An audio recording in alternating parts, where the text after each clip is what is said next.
Hey guys, Harsh here back in the video. So today I have another unboxing for you guys, and this time I have the Nissan LB ER34, which is probably one of my favorite cars to unbox on this channel. I have like four or five of these cars, and now I have bought two more from Mini GT. So one is this in this standard Mini GT box, and then I have one over here in the blister pack also. You can see it is on the outside there with the box itself. So this will be used for display, and this shows how much love I have for this car. So this is standard Mini GT model.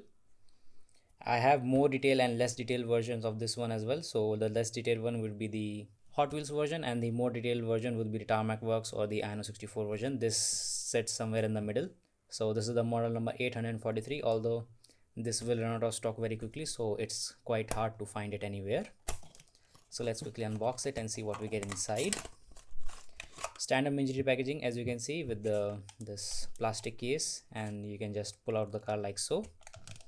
It's quite wedged in there, so you have to put a lot of force here. So here's the car itself. Now that we have it out of the box, let's take a closer look at it. So unfortunately I don't have other cars right now to compare this model with, otherwise I would do a pretty extensive comparison between this model and the other brands.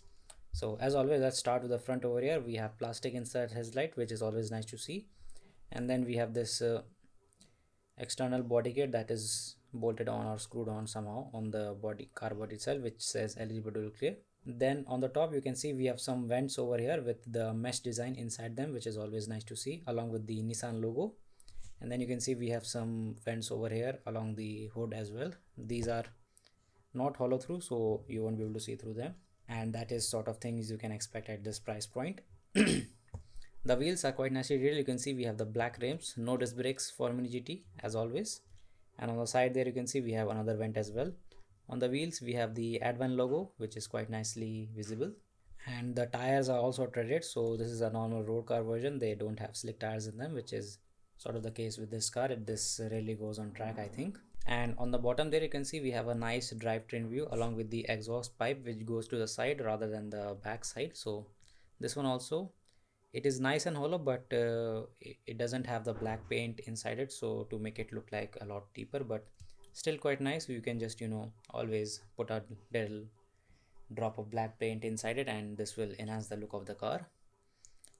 And then on the bottom also you can see we have some other information about the car itself, which is the 1998 Nissan Skyline ER34, made in China obviously, and the brand is Mini GT. So in comparison to other Mini GT models, this is a standard drivetrain detail that you see on Mini GT models. Now if we talk about the side mirrors, as always these are without the reflective inserts inside them, and they are made out of soft rubber, so there is a chance of accidentally breaking them if you struck them too hard, because these are very soft and very fragile. But also at the same time it provides a bit of flexibility in them, so if you accidentally struck it with a hard object, they will just flex and move back to their original position and not break off. So you have both an upside and a downside in this flexible mirror style. On the windshield there you can see we have the Nissan Skyline logo along with the AK produced customized logo. It almost covers half the windshield, I must say. And then we move to the interior. You can see we have red racing seats along with the iconic yellow roll cage on the inside. So this is sort of like standard things that this ER34 has, and I'm quite familiar with this model now. The door handle on the other side is nicely detailed with the impression of it on the diecast body itself. And also if you see the print quality, it is absolutely spot on with Mini GT. On this particular version you can see the logos on the back windshield there as well, which are nicely and clearly visible, and this is the case for the car all around. You can see even the small text are quite clearly and nicely visible. Now one thing which I like about this model is the fact that they have excellent quality control in this particular place. Recently what I have seen is that Mini GT is a little bit lacking on their quality control, but for this model I think they have done a quite good job. I have received a nice model and there are no sort of imperfections in it. So maybe I'm just lucky, maybe I was just unlucky in those other cases, but who knows. Now if we move to the back side, you can see we have this massive rear spoiler over here.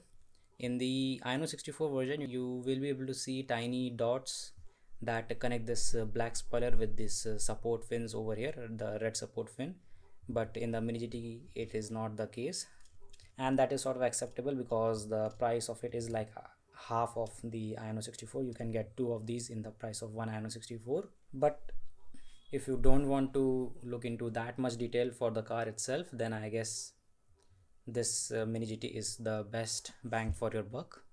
And at the back you can see we have the iconic R34 tail lights along with the Nissan PDC logo and the AK Produce logo once again. And then as always we have this giant diffuser at the back, which obviously enhances the look of the car and gives it a very nice aggressive look. So all in all, it is a very nice model to have in your collection. If you don't have it already, it is highly recommended that you buy it. But if you have other models, I would consider skipping this because this will be slightly less detailed than those other models. So anyways, thanks for watching this video guys. Hopefully you enjoyed it, and if you have any suggestion, doubts or comments, you can comment down below. I will try to respond to them as soon as possible. So until then, I will catch you all in the next one.